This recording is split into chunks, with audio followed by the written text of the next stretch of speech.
Sevgili dostlar, herkese merhaba, herkese hayırlı günler diliyorum.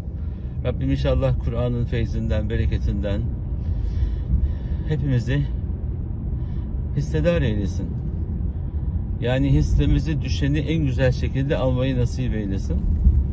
Tabii kelimeleri kullanırken her bir kelimenin, her bir sözün özü vardır. Duaya geçen hali vardır. Sözler sihirlidir. Sözleri doğru kullanmak lazım. Yani sizin sözünüzü taklit etsek bizim de duamız kabul olur mu diye içinizden sorabilirsiniz. Sözü taklit etmek yetmez. Aynı zamanda özü de taklit etmek lazım. Yani insanlar bir kişinin okuduğu şarkıyı, okuduğu Kur'an-ı Kerim'i, yaptığı duayı ya da bir hitabetini olduğu gibi taklit ediyor ama kimse onu dinlemek istemiyor. Çünkü aslını duymuş, ruhuyla okumuş insanı gördükten sonra ne kadar güzel okursanız okuyun, orada bir eksiklik oluyor. Ruhunuzla okuyun, ruhunuzla görün, ruhunuzla sevin. O zaman iş bambaşka boyutlara gidiyor. Dolayısıyla özü de, ruhu da, içi de taklit etmek lazım. Onu yakalamaya çalışmak lazım. Hepimiz bu içinde yaşadığımız hayatın içinde birbirimizi söylememizle, eylemimizle taklit etmeye çalışıyoruz. Önce modellemeye çalışıyoruz Türkçe karşılığı. Sonra ona kendi tonumuzu veriyoruz. Kendi tarzımızı, tavrımızı veriyoruz. O da bambaşka bir tat oluyor, güzellik oluyor. Allah güzellikleri en güzel şekilde idrak edebilmeyi, hayatımızda yaşayabilmeyi bizlere nasip eylesin. Tabii hayatta ulaşamadığımız, işte sesimizi yükselttiğimizde filancı gibi konuşamadığımız, okurken meyan yaptığımızda, sesimizi yükselttiğimizde onunki kadar zirveyi zorlayarak okuyamadığımız zamanlar olabilir. Ama mesele marifet bağırmakta değil, içini doldurmakta. Marifet sesimizi yüksek tutmakta değil, karşıdaki gönüllerde yerini bulmak. Yani insan tabii çok başka bir varlık.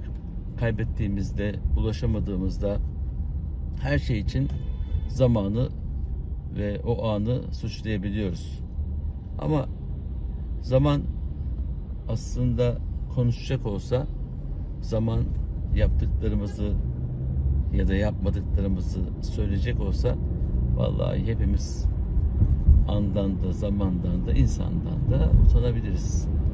Peki insan içinde bulunduğu bu şartlar çerçevesinde kendisini daha güzel, daha muhteşem, daha mutmain, yani mutlu bir şekilde doyuma ermiş olarak olabilir. Öncelikle el kanaatu kenzun la yufna. Efendimiz Aleyhisselatü Vesselam'ın güzel sözü var. Kanaat öyle bir hazinedir ki bitmez ve tükenmez.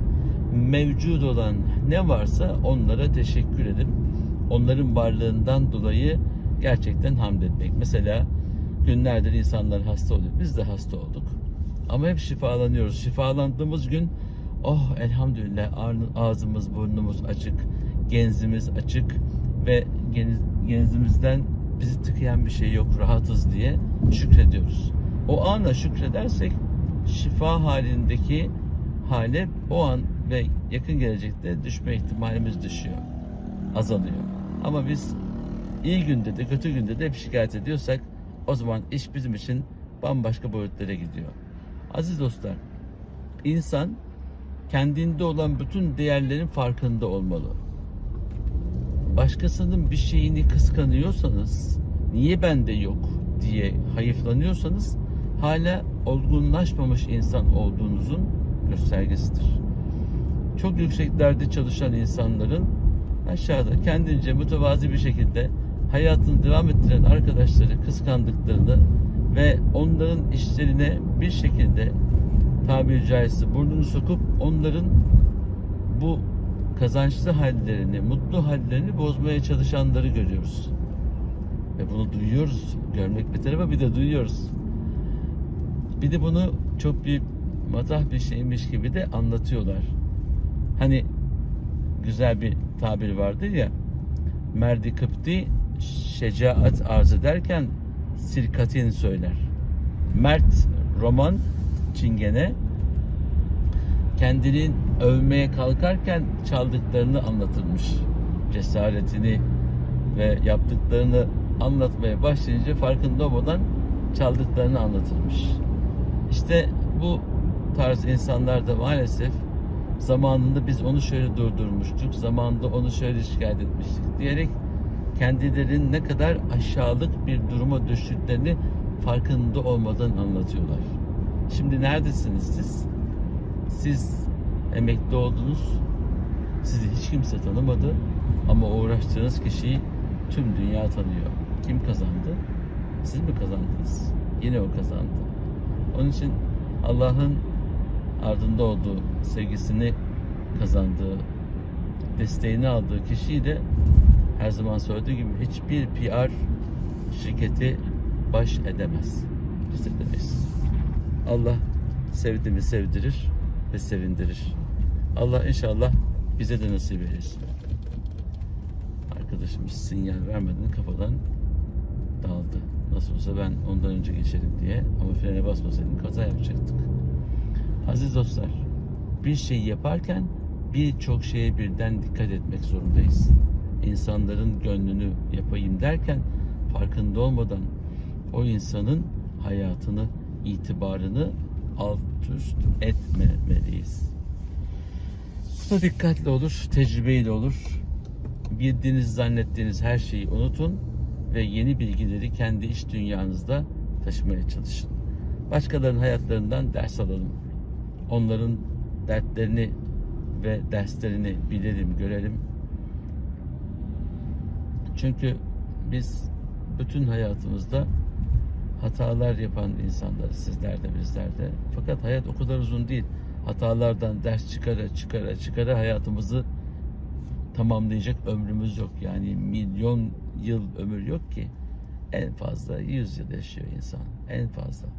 Bu kadar çok uzun yaşamayan bir insan, derslerden dersimizi alalım ki bir daha aynı dertlerle karşı karşıya kalmayalım. Bu da bizim hayat prensibimiz olsun. Çünkü insan herkesin kusurunu görüyor, kendi kusurunu görmüyor. Bir insanın kusurunu en güzel, en yakın arkadaşları görür. Bir de kendisini çekemeyenler görür. İkisine de kulak vermek lazım. Allah razı olsun, ben her iki arkadaş grubundan da çok istifade ettim.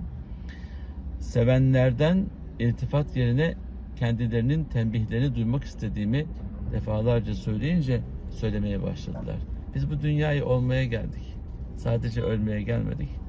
Olmaya gelmek demek, olgunlaşmaya gelmek demek. Olgunlaşmak da dostların bizi düzeltmesiyle olur. Kendisini düzelten insanlarla kavga eden tiplerdenseniz siz gerçekten çok çiğ insan grubundasınız demektir. Ben öyleysem ben de öyleyim. Şimdi hiç kimseyi muhatap olarak almadığımız için, hepinizi dostumuz olarak gördüğümüz için meseleyi bir cerrah müdahalesi gibi böyle bir ince dokunuşla hazmetmeye çalışıyoruz. Kendi derdimiz gibi görüyoruz sizin derdinizde. Bizim derdimizi bir de öyle göreceğinizi düşünüyoruz.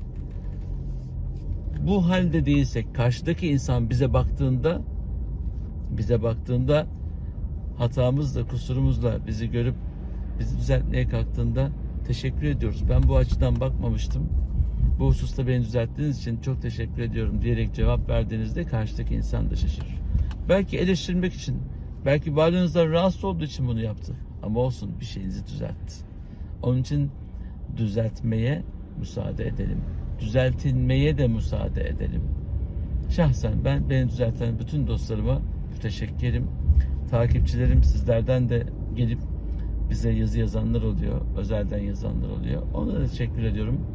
Bazen aynı şeyleri tekrar konuşuyorsunuz diyenler var. Evet. aynı şey. Et-dinun nasihat, din nasihattir.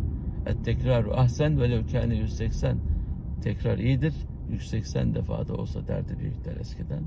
Onun için biz hayırlı ve ihtiyaç olan şeyleri tekrar tekrar ara ara bunaltmadan sizlerle paylaşmaya devam edeceğiz.